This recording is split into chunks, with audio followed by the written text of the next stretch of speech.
नमस्कार, मैं जया गुप्ता। इस वीडियो में मैं 12 अक्टूबर 2025 को ही RSCIT एग्ज़ाम की आंसर की व्याख्या के साथ लेके आई हूँ।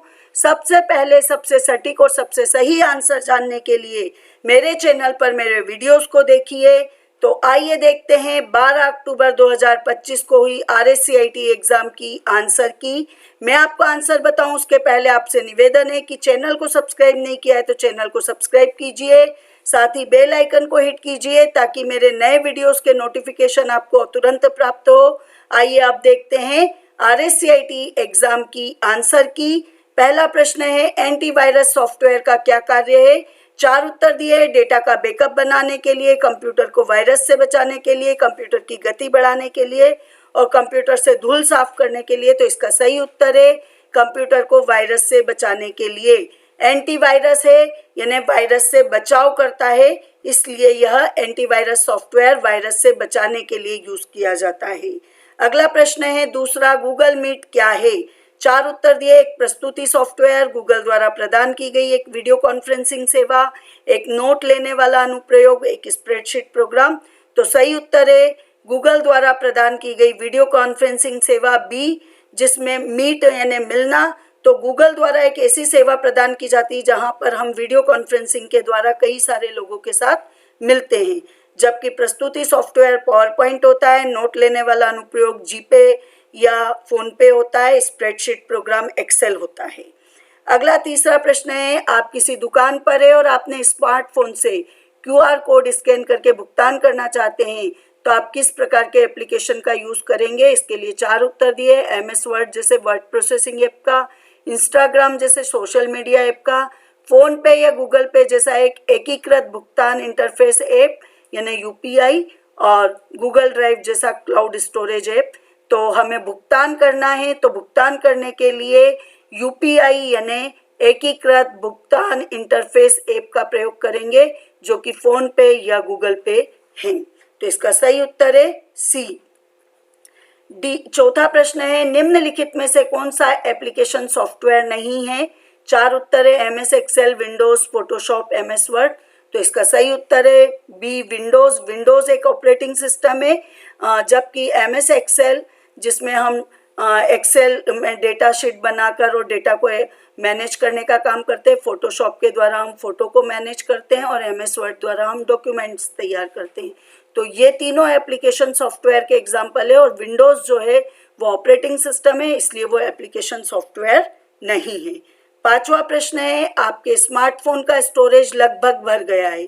महत्वपूर्ण डेटा खोए बिना स्पेस खाली करने के लिए सबसे अच्छा पहला कदम क्या है?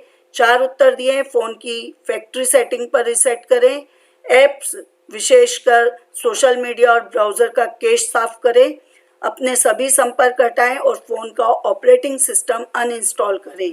तो इसका सही उत्तर है जो भी ऐप्स हैं जैसे कि सोशल मीडिया ऐप या ब्राउजर, इनकी जो कैश मेमोरी होती है, करंट मेमोरी जो होती है, उसको आप साफ कर देंगे तो बहुत सारी स्पेस आपकी खाली हो जाएगी और आपका फोन वापस से अच्छे से कार्य करने लगेगा। तो यही एक सही उत्तर है, बाकी के उत्तर का कोई मतलब नहीं है। अगला प्रश्न है, निम्नलिखित में से कौन डेस्कटॉप का घटक नहीं है? 4 उत्तर दिए। Control panel, task bar, start menu, icons. तो इसका सही उत्तर है ए, कंट्रोल पैनल।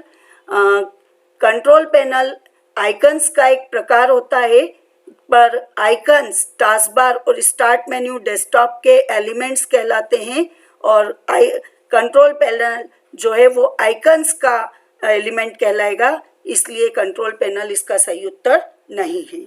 अगला 7वां प्रश्न है, माइक्रोसॉफ्ट वर्ड में आपने एक पैराग्राफ टाइप किया, फिर आप पूरे पैराग्राफ को बोल्ड करना चाहते हैं, तो ऐसा करने का सबसे कारगर तरीका क्या है? इसके 4 उत्तर दिए हैं। इंसर्ट टैब पे जाएं और बोल्ड विकल्प देखें, संपूर्ण पैराग्राफ को चयन करें और फिर होम टैब पर फ़ॉन्ट समूह में बी बटन दबाएं। फिर पैराग्राफ पर राइट क्लिक करें, बोल्ड विकल्प खोजने के लिए पैराग्राफ सेटिंग चुनें और फिर चौथा है, शिफ्ट की को दबाए रखते हुए संपूर्ण पैराग्राफ को पुनः टाइप करें।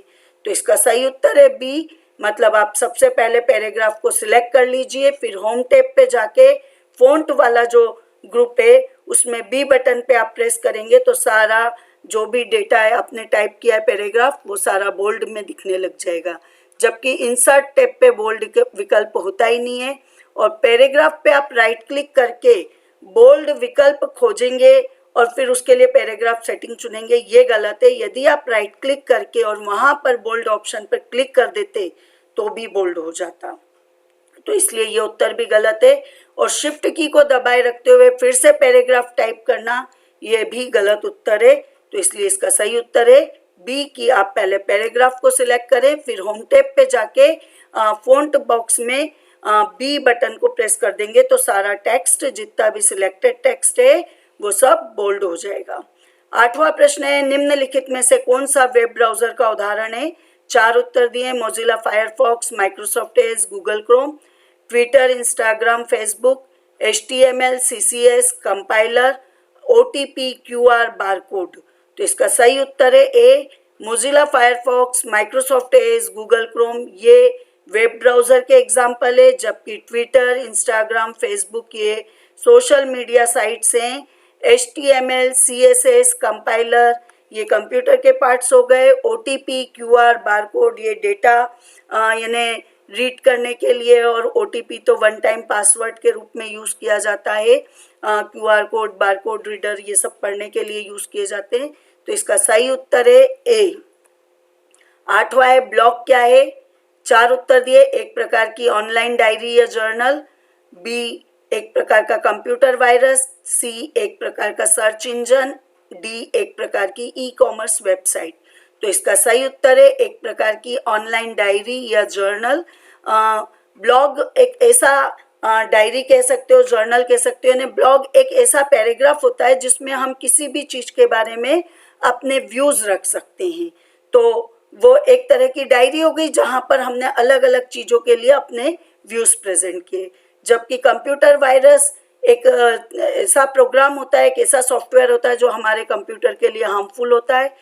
खोज इंजन एक ऐसा प्रोग्राम होता है जिसके द्वारा हम इंटरनेट पर क्या चीज़ें उन्हें सर्च कर सकते हैं। और ई-कॉमर्स वेबसाइट के द्वारा हम कोई भी सामान इंटरनेट की सहायता से खरीद सकते हैं। तो इसलिए इसका सही उत्तर है ऑनलाइन डायरी या जर्नल। 10वां प्रश्न है, डिवाइस का मिलान करें। कॉलम ए इसका प्राथमिक कार्य, कॉलम बी। कॉलम ए में लिखा हुआ है कीबोर्ड, इसके कॉलम बी में जो 4 उत्तर दिए हैं, एक भौतिक प्रतिलिपि तैयार करता है, पाठ इनपुट करने के लिए प्राथमिक उपकरण। तो कीबोर्ड पाठ इनपुट करने का प्राथमिक उपकरण है, यानी ये एक इनपुट डिवाइस है। दूसरा दिया है मॉनिटर, ये एक भौतिक प्रतिलिपि तैयार करता है, विजुअल आउटपुट प्रदर्शित करता है, किसी दस्तावेज को डिजिटल में परिवर्तित करता है। तो ये विजुअल आउटपुट प्रदर्शित करता है, जो भी हम बनाते हैं, जो भी प्रोसेस करने के बाद डेटा हमें मिलता है, उसका विजुअल आउटपुट मॉनिटर के द्वारा दिखता है। स्कैनर जो होता है वो किसी दस्तावेज को डिजिटल में परिवर्तित करता है। और प्रिंटर जो होता है वो एक भौतिक प्रतिलिपि तैयार करता है, मतलब एक ऐसा हार्ड कॉपी तैयार करता है जो कि भौतिक रूप में होती है, जिसको हम हाथ में ले सकते हैं और पेपर पर प्राप्त करते हैं। तो ये जो ऑप्शन है कि पहले का बी, दूसरे का सी, तीसरे का ए और तीसरे का डी और चौथे का ए, ये उत्तर दिए हुए हैं बी वाले ऑप्शन में। तो इसलिए बी उत्तर इसका सही है। अगला प्रश्न है 11वां, स्प्रेडशीट क्या है? 4 उत्तर दिए हैं, छवियों का एक संग्रह, डेटा को व्यवस्थित करना, उसका विश्लेषण करने के लिए सेल का एक ग्रिड, स्लाइडों के साथ एक प्रस्तुति, और पत्र लिखने के लिए एक दस्तावेज। तो इसका सही उत्तर है बी। स्प्रेडशीट एक ऐसा यानी प्रोग्राम होता है जिसमें बड़ा सारा डेटा जो होता है, वॉल्यूमिनियस डेटा को हम व्यवस्थित कर सकते हैं, उसका विश्लेषण कर सकते हैं, और ये सेल के रूप में होता है, इसलिए सेल का एक ग्रिड बोला गया है इसको। तो बी उत्तर सही है। छवियों का एक संग्रह यानी इमेज का एक जो कलेक्शन होता है वो स्प्रेडशीट में नहीं रखा जाता है। स्लाइडों के साथ एक प्रस्तुति पावर पॉइंट के द्वारा की जाती है, और पत्र लिखने के लिए एक दस्तावेज जो होता है वो डॉक्यूमेंट फाइल होती है। तो स्प्रेडशीट डेटा को मैनेज करने, उसका एनालिसिस करने के लिए एक ग्रिड फॉर्मेट में, सेल का ग्रिड फॉर्मेट होता है, वो चीज़ कहलाती है। अगला प्रश्न है 12वां, आपने गलती से कोई महत्वपूर्ण फाइल डिलीट कर दी है, उसे रिकवर करने के लिए आपको सबसे पहले कहाँ जाना होगा? तो 4 उत्तर दिए, रिसाइकल बिन, फाइल एक्सप्लोरर का नया folder, control panel, start menu. तो इसका सही उत्तर है ए, रिसाइकल बिन। जब भी हम कोई फाइल डिलीट करते हैं तो वो रिसाइकल बिन में जाके स्टोर होती है, वहाँ से हम उसे परमानेंटली डिलीट कर देते हैं या वापस प्राप्त करने के लिए उसको रिस्टोर कर सकते हैं। तो हमें वापस से इसे रिकवर करने के लिए रिसाइकल बिन में जाके ही इसे रिस्टोर करना होगा। अगला प्रश्न है 13वां, यदि आप अपने प्रोजेक्ट फाइलों को व्यवस्थित करने के लिए अपने विंडोज डेस्कटॉप पर एक नया फोल्डर बनाना चाहते हैं तो क्रियाओं का सही क्रम क्या होगा? तो इसके लिए 4 उत्तर दिए, डेस्कटॉप पर control plus shift plus F की प्रेस करें, या फाइल एक्सप्लोरर ओपन करें, होम टैब पे जाएं और नए फोल्डर पर क्लिक करें, या स्टार्ट मेन्यू पे जाएं, वहाँ न्यू फोल्डर को खोजें और एंटर की प्रेस करें, या डेस्कटॉप पर राइट क्लिक करके न्यू को चुनें और फोल्डर पर क्लिक करें। तो इसका सही उत्तर है डी, कि यदि आप प्रोजेक्ट फाइलों को व्यवस्थित करना चाहते हैं और डेस्कटॉप पे ही व्यवस्थित करना चाहते हैं तो डेस्कटॉप पर आप माउस के राइट बटन को क्लिक करेंगे तो एक पॉपअप ओपन होता है, उसमें न्यू ऑप्शन को चुन के और वहाँ फोल्डर चुनेंगे तो एक नया फोल्डर आपके डेस्कटॉप पे बन जाएगा और उसमें आप अपनी फाइलों को अरेंज कर पाएंगे। अगला प्रश्न है 14वां, एक कंप्यूटर वायरस क्या है? 4 उत्तर दिए हैं, एक प्रकार का लाभकारी सॉफ्टवेयर, एक प्रकार का हार्डवेयर समस्या, एक प्रकार का दुर्भावनापूर्ण सॉफ्टवेयर जो स्वयं की प्रतिलिपि बना सकता है और अन्य कंप्यूटरों में फैल सकता है, एक प्रकार का कंप्यूटर गेम। तो इसका सही उत्तर है सी, यह एक प्रकार का दुर्भावनापूर्ण सॉफ्टवेयर होता है जो अपनी प्रतिलिपि भी बना सकता है और अन्य कंप्यूटर में फैल के उनके डेटा को करप्ट भी करता है। तो कंप्यूटर वायरस एक दुर्भावनापूर्ण सॉफ्टवेयर होता है। अगला प्रश्न है 15वां, आप एक कॉन्फ्रेंस रूम में एक बड़े दर्शक वर्ग के सामने प्रस्तुति दे रहे हैं। आपने प्रस्तुति को सभी के सामने प्रदर्शित करने के लिए किस आउटपुट डिवाइस का प्रयोग करेंगे? 4 उत्तर दिए, मॉनिटर, प्लॉटर, स्पीकर और मल्टीमीडिया प्रोजेक्टर। तो इसका सही उत्तर है मल्टीमीडिया प्रोजेक्टर। मॉनिटर के द्वारा भी हम चीज़ों को दिखा सकते हैं, प्रस्तुति को दिखा सकते हैं और साउंड भी प्राप्त कर सकते हैं, परंतु मॉनिटर की साइज छोटी होती है तो बड़े दर्शक वर्ग को हम उसके द्वारा नहीं दिखा सकते। प्लॉटर आउटपुट डिवाइस है परंतु यह प्रिंटिंग करने के लिए यूज होता है। स्पीकर भी एक आउटपुट डिवाइस है परंतु स्पीकर का प्रयोग साउंड टाइप के डेटा के लिए किया जाता है। तो मल्टीमीडिया प्रोजेक्टर एक ऐसा आउटपुट डिवाइस है जिसमें हम एक से ज़्यादा मीडिया का प्रयोग कर सकते हैं, ना साउंड भी हम दिखा रहे हैं और मूवी वगैरह भी हम दिखा रहे हैं, और बड़ा प्रोजेक्टर है यानी एक बड़े पर्दे पे इसको चलाकर और दिखा सकते हैं। तो बड़े दर्शक वर्ग को दिखाने के लिए हम इसका प्रयोग करेंगे। अगला प्रश्न है 16वां, MS पावर पॉइंट में आप यह सुनिश्चित करना चाहते हैं कि आपकी कंपनी का लोगो हर स्लाइड पर एक ही जगह पर दिखाई दे। ऐसा करने के लिए सबसे कारगर तरीका क्या है? तो पहला उत्तर है स्लाइड मास्टर पर लोगो डालो। दूसरा है प्रत्येक स्लाइड पर लोगो को मैनुअल रूप से कॉपी और पेस्ट करें। तीसरा है प्रत्येक स्लाइड के नोट्स अनुभाग में लोगो जोड़ें। और चौथा है पहली स्लाइड पर लोगो डालें फिर पूरी प्रस्तुति के लिए उस स्लाइड की प्रतिलिपि बनाएं। तो इसका सही उत्तर है स्लाइड मास्टर पर लोगो डालें। स्लाइड मास्टर पर आप जो भी चीज़ रखते हैं वो सभी प्रेजेंटेशन की सभी स्लाइड पर दिखाई देती है और जिस जगह आपने स्लाइड मास्टर पर रखी है वहीं पे दिखाई देगी। तो ये सबसे आसान तरीका होता है जिसमें बस हमें एक बार लोगो इंसर्ट कराना है और वो सभी स्लाइड पे दिखेगा, जबकि प्रत्येक स्लाइड पर हम मैन्युअली कॉपी पेस्ट करेंगे तो काफ़ी टाइम लगेगा। नोट्स अनुभाग में लोगों को जोड़ेंगे तो वो भी सही नहीं दिखाई देगा, और पहली स्लाइड पे लोगो डालें और फिर पूरी प्रस्तुति के लिए उस स्लाइड की कॉपी करें तो वो भी बहुत लंबा टाइम लेगा। तो इसलिए सबसे कारगर तरीका जो सबसे फटाफट होगा वो है स्लाइड मास्टर पर लोगो डालें। 17वां प्रश्न है डिजिटल इंडिया कार्यक्रम क्या है? 4 उत्तर दिए, भारत का अपना ऑपरेटिंग सिस्टम विकसित करने का कार्यक्रम, भारत के लिए एक नया सोशल मीडिया प्लेटफॉर्म, सभी नागरिकों को निःशुल्क कंप्यूटर उपलब्ध कराने का कार्यक्रम, और चौथा है भारत सरकार द्वारा शुरू किया गया एक कार्यक्रम जिसका उद्देश्य यह सुनिश्चित करना कि ऑनलाइन बुनियादी ढांचे में सुधार, इंटरनेट कनेक्टिविटी बढ़ाकर नागरिकों को सरकारी सेवाएं इलेक्ट्रॉनिक रूप से उपलब्ध कराई जाए, तो यही इसका सही उत्तर है डी, जिसमें भारत सरकार द्वारा यह एक कार्यक्रम शुरू किया गया है डिजिटल इंडिया, जिसमें प्रत्येक व्यक्ति तक, प्रत्येक नागरिक तक सरकारी सेवाएं इलेक्ट्रॉनिक रूप से उपलब्ध कराई जा सके, इसलिए इंटरनेट कनेक्टिविटी सब तक पहुंच सके, इस तरह का ऑनलाइन बुनियादी ढांचे में सुधार किया गया है। तो इसका सही उत्तर है डी। 18वां प्रश्न है, गूगल शीट्स का मुख्य रूप से उपयोग किस लिए किया जाता है? 4 उत्तर दिए। प्रस्तुति बनाने के लिए, रो कॉलम में संग्रहित जानकारी पर जटिल संख्या में गणना करने के लिए, नोट्स का प्रबंधन करने के लिए, वेबसाइट बनाने के लिए। तो इसका सही उत्तर है बी, रो और कॉलम में संग्रहित जानकारी पर जटिल संख्या गणना करने के लिए। प्रस्तुति बनाने के लिए हम गूगल शीट्स का प्रयोग नहीं करेंगे। शीट से है, शीट में रो और कॉलम होते हैं जिसमें काफ़ी बड़ा मात्रा में डेटा को हम रख सकते हैं और उनमें कैलकुलेशन कर सकते हैं, तो इसलिए गूगल शीट का प्रयोग रो कॉलम में संग्रहित जानकारी और उनमें गणना करने के लिए किया जाता है। 19वां प्रश्न है, आपको अपने सहकर्मी को एक ही फाइल अटैचमेंट में 3 अलग अलग वर्ड डॉक्यूमेंट भेजना है, तो ऐसा करने का सबसे अच्छा तरीका क्या है? तो 4 उत्तर दिए। पहला है, तीनों दस्तावेजों को एक एक करके ईमेल में जोड़ दें, अटैच कर दें। तीनों दस्तावेजों की सामग्री को एक नए दस्तावेज में कॉपी करें। तीनों दस्तावेजों को एक फोल्डर में रखें, फिर फोल्डर को कंप्रेस करें और प्रत्येक दस्तावेज का स्क्रीनशॉट लें और चित्र भेजें। तो इसका सही उत्तर है ए, कि तीनों दस्तावेज को हम एक एक करके ईमेल में संलग्न कर देंगे, अटैच कर देंगे, तो वो हमारी मेल के साथ पहुंच जाएगा और सारे डॉक्यूमेंट्स उन्हें मिल जाएंगे।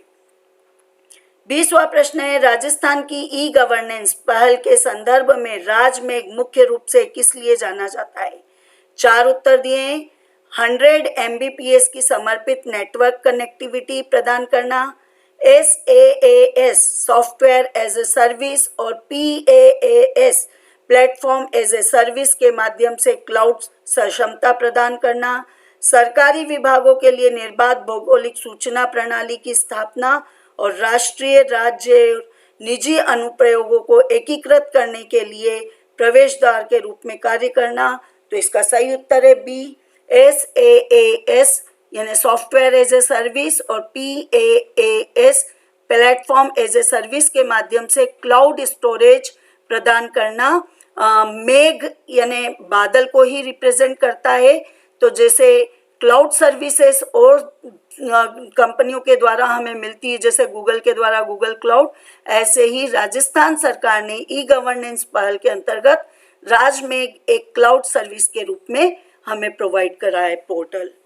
अगला प्रश्न है 21वां, मोबाइल हॉटस्पॉट को कॉन्फ़िगर करने का उद्देश्य क्या है? 4 उत्तर है, गूगल मानचित्र पर दिशा निर्देश प्राप्त करने के लिए, इंटरनेट एक्सेस करने के लिए, अपने डिवाइस के वायरलेस नेटवर्क कनेक्शन को अन्य डिवाइस के साथ साझा करना, स्क्रीन लॉक को सेट करने के लिए और ऐप्स इंस्टॉल और अनइंस्टॉल करने के लिए। तो इसका सही उत्तर है बी, इंटरनेट एक्सेस के लिए अपने डिवाइस के वायरलेस नेटवर्क कनेक्शन को अन्य डिवाइस के साथ साझा करके और हम इंटरनेट एक्सेस कर सकते हैं उस डिवाइस पे जिस पे इसे साझा किया गया है मोबाइल हॉटस्पॉट के द्वारा।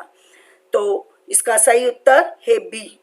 22वां प्रश्न है, निम्नलिखित में से कौन सा सर्च इंजन का उदाहरण है? 4 उत्तर है, पेटीएम, गूगल, फ्लिपकार्ट, इनमें से कोई भी नहीं। तो इसका सही उत्तर है बी, गूगल एक सर्च इंजन है, जबकि पेटीएम एक पेमेंट UPI सिस्टम है और फ्लिपकार्ट एक ई-कॉमर्स वेबसाइट है। तो इसका सही उत्तर है गूगल, बी, जो कि एक सर्च इंजन का उदाहरण है। 23वां प्रश्न है, इंटरनेट और इंट्रानेट के बीच मुख्य अंतर क्या है? 4 उत्तर दिए। इंटरनेट TCP/IP प्रोटोकॉल का उपयोग करता है, जबकि इंट्रानेट ऐसा नहीं करता है। इंटरनेट एक निजी नेटवर्क है, जबकि इंट्रानेट वैश्विक है। इंट्रानेट किसी संगठन के लिए निजी नेटवर्क है, जबकि इंटरनेट वैश्विक है। एक इंटरनेट उपयोगकर्ता इंट्रानेट पर जा सकता है, लेकिन एक इंट्रानेट उपयोगकर्ता इंटरनेट पर नहीं जा सकता। तो इसका सही उत्तर है सी, इंटरनेट किसी ऑर्गेनाइजेशन के लिए निजी नेटवर्क है, जबकि इंटरनेट वैश्विक है। मैं आपको बता दूं कि इंट्रानेट जो होता है वो एक ऑर्गेनाइजेशन के लोगों के लिए ही डेटा एक्सेस करने के लिए यूज़ किया जाता है, जबकि इंटरनेट के द्वारा हम वर्ल्ड वाइड वेब का प्रयोग करते हुए पूरे विश्व में कहीं से भी डेटा एक्सेस कर सकते हैं। तो इसलिए सही उत्तर है इंट्रानेट एक किसी संगठन के लिए निजी नेटवर्क है, जबकि इंटरनेट वैश्विक है। 24वां प्रश्न है प्रेजेंटेशन में स्लाइड क्या है। 4 उत्तर दिए। प्रेजेंटेशन का पृष्ठ, संपूर्ण प्रेजेंटेशन फाइल, एक प्रकार का ट्रांजिशन, एनिमेशन का एक प्रकार। तो इसका सही उत्तर है प्रेजेंटेशन का एक पृष्ठ। प्रेजेंटेशन में एक स्लाइड के रूप में एक पेज होता है और कई सारी स्लाइड के ग्रुप को कंप्लीट प्रेजेंटेशन कहा जाता है, कंप्लीट प्रेजेंटेशन फाइल कहा जाता है। तो प्रेजेंटेशन का एक पृष्ठ स्लाइड कहलाता है और बाकी के उत्तर इसके सही नहीं है। 25वां प्रश्न है आपके पास बिक्री डेटा की एक सूची है, आप केवल उन बिक्री आंकड़ों को प्रदर्शित करना चाहते हैं जो 70 से अधिक या उसके बराबर है। तो आप एक्सेल में किस सुविधा का उपयोग करेंगे। इसके लिए 4 उत्तर दिए, सॉर्टिंग, फिल्टरिंग, फ्रिज पैंस और चार्टिंग। तो इसका सही उत्तर है फिल्टरिंग। फिल्टरिंग के द्वारा आप किसी स्पेसिफिक कैटेगरी के डेटा को देख सकते हैं, जबकि सॉर्टिंग के द्वारा आप डेटा को अरेंज कर सकते हैं अल्फाबेटिकल ऑर्डर में या असेंडिंग डिसेंडिंग ऑर्डर में। फ्रिज पैन एक ऐसी सुविधा होती है जिसके द्वारा आप कर्सर जहां है, जिस सेल पर कर्सर है उस सेल के ऊपर की और लेफ्ट साइड की सेल्स को फ्रिज कर देते हैं। वो मूव नहीं होती है। जब आप स्क्रीन को मूव कराते हैं तो अप डाउन स्क्रॉल कराते हैं तो वो फ्रिज रहती है और बाकी का पूरा पेज आपका स्क्रॉल होता है। और चार्टिंग मतलब चार्ट इंसर्ट करवाना। तो सही उत्तर है फिल्टरिंग। फिल्टरिंग के द्वारा आप डेटा को जिस रेंज में चाहते हैं उस रेंज की वैल्यू को सिलेक्ट करके उसके अनुसार देख सकते हैं। 26वां प्रश्न है डोमेन नेम सिस्टम डीएनएस का मुख्य कार्य क्या है।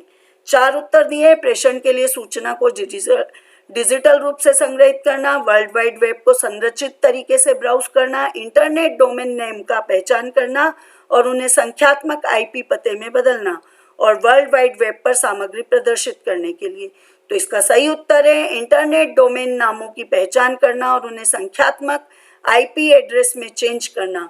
डोमेन नेम सिस्टम जो होता है जिसमें हम नाम देते हैं, जिसको कि इंटरनेट पहचानता है कि कौन से साइट ओपन करनी क्या है, और उसका आईपी एड्रेस संख्यात्मक वैल्यू में 4 पार्ट में ये आईपी एड्रेस दिखाई देता है। 3-3 डिजिट के 4 पार्ट होते हैं, उसमें बदलता है डीएनएस सिस्टम।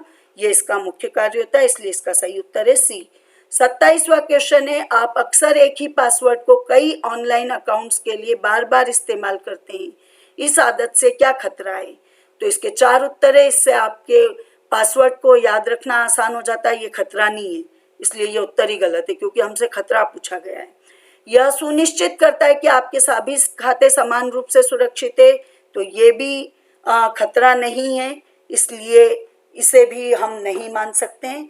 यदि एक खाते में सेंधमारी हो जाती तो हैकर उसी पासवर्ड से अन्य सभी खातों तक आसानी से पहुंच सकता है, ये एक खतरा है, इसलिए सही उत्तर भी ये है। और चौथा है इसमें खास जोखिम नहीं है बशर्ते पासवर्ड मजबूत हो। कितना ही मजबूत पासवर्ड हो, पर यदि एक बार वो हैक हो गया तो हैकर उसी पासवर्ड से सारे खाते तक पहुंच सकेगा, इसलिए ये खतरा है और यही सही उत्तर है इस प्रश्न का। अगला प्रश्न है 28वां। आपको अपने घर के लिए एक ऐसे प्रिंटर की जरूरत है जो रंगीन चित्र प्रिंट कर सके और शुरुआत में खरीदने पर अपेक्षाकृत सस्ता हो। हालांकि समय के साथ इंक कार्टेज महंगे हो सकते हैं।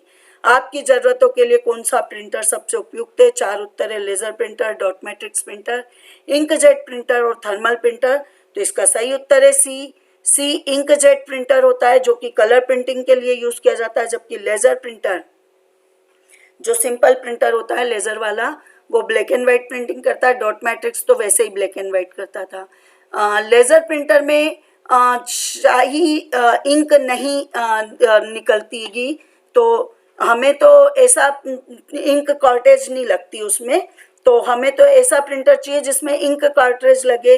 तो लेजर प्रिंटर, थर्मल प्रिंटर ये नहीं होंगे, इसका सही उत्तर होगा इंकजेट प्रिंटर। इंकजेट प्रिंटर सस्ते होते हैं परंतु इसकी इंक कार्ट्रेज महंगी रिफिल होती है, इसलिए इसका सही उत्तर है सी।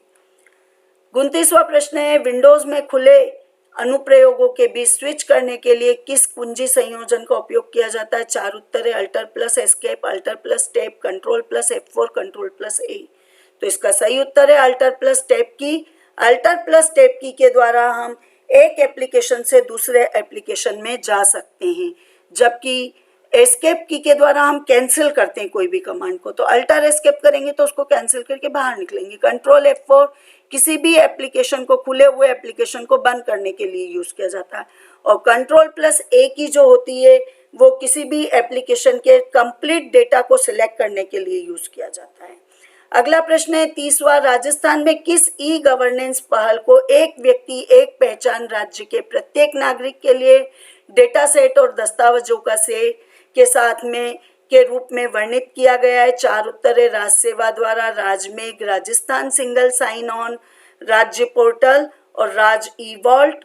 तो सही उत्तर है C, Rajasthan single sign on और राज्य portal. Rajasthan single sign on यानी SSO ID जो होती है वो एक व्यक्ति की एक पहचान होती है।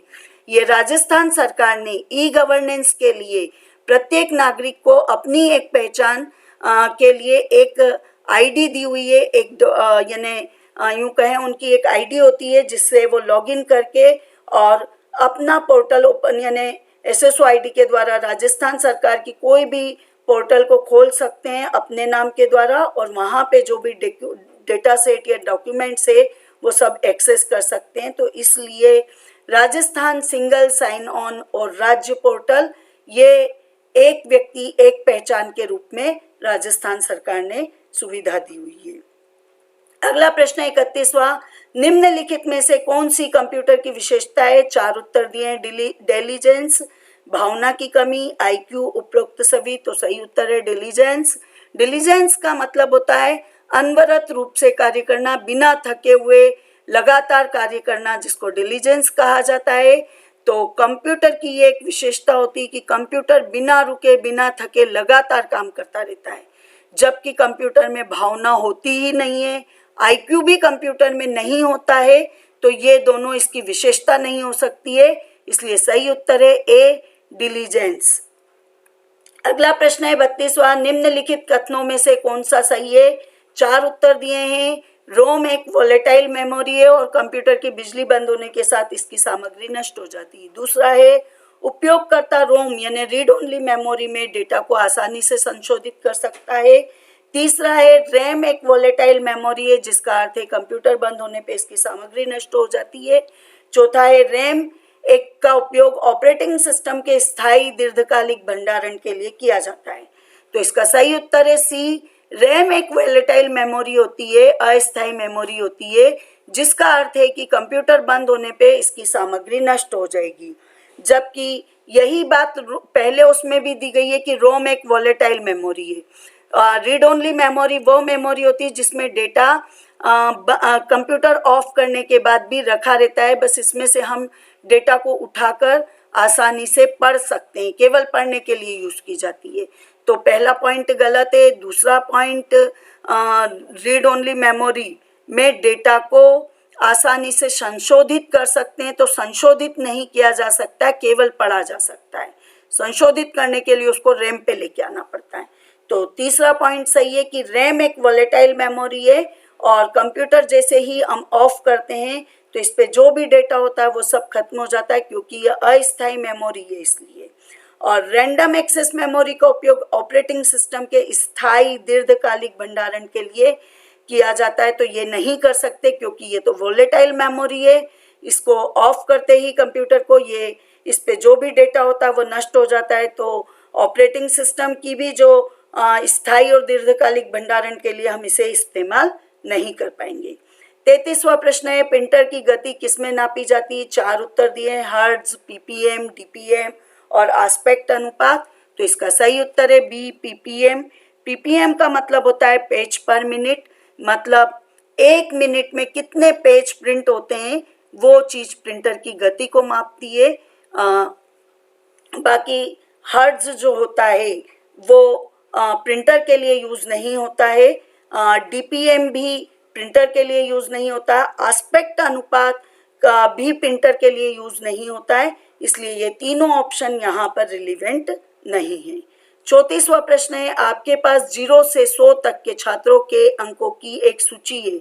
आप अंकों की तुलना करने के लिए प्रत्येक एक्सेल सेल में एक सरल इन सेल बार ग्राफ जोड़ना चाहते हैं। आप MS एक्सेल में किस सुविधा का उपयोग करेंगे?